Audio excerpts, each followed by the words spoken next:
บางสิ่งบ่ได้ใส่ด้วยคำเว้า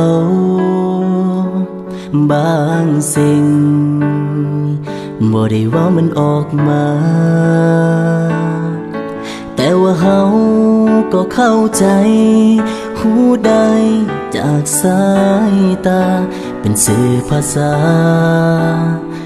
เหมือนว่าเจ้านั้นก็มีใจถึงเจ้านั้นจะบ่เว้าเพียงคิดเอาก็พอหูความเหงาที่มีอยู่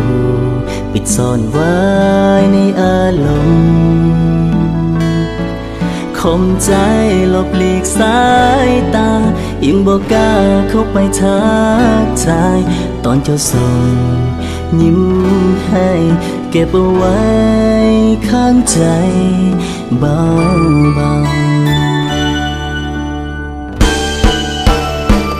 ดวงตาของเจ้า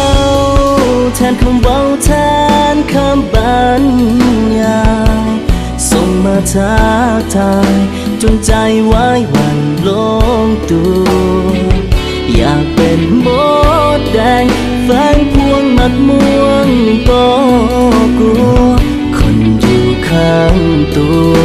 เป็นผัวหรือว่าเป็นแฟนเก็บความสงสัยเอาไว้ก็คงบ่ฮู้คนนั้นเป็นกูหรือเพื่อนก็ยังสงสัยถ้าใจบอกกล้าจะได้ขี่สร้างงาจังใดก็เลยต้องตัดสินใจเข้าไปทักทายสบายดี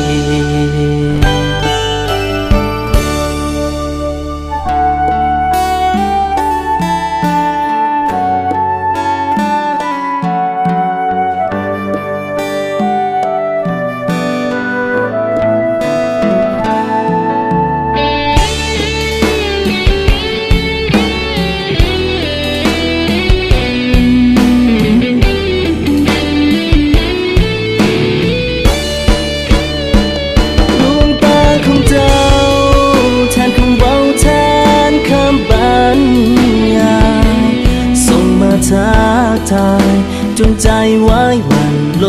งตัวอยากเป็นมดแดงแฝงพวงมัดม่วงก็กลัวคนอยู่ข้างตัวเป็นผัวหรือว่าเป็นแฟนเก็บความสงสัยเอาไว้ก็คงบ่ฮู้คนนั้นเป็นกูหรือเพื่อนก็ยังสงสัยถ้าใจบอกกล้าจะได้ขี่สร้างงาจังใดก็เลยต้องตัดสินใจเข้าไปทักทายสบายดี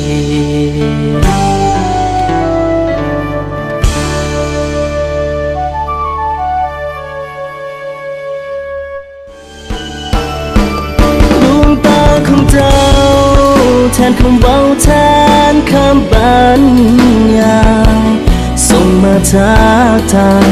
จนใจไว้วันลง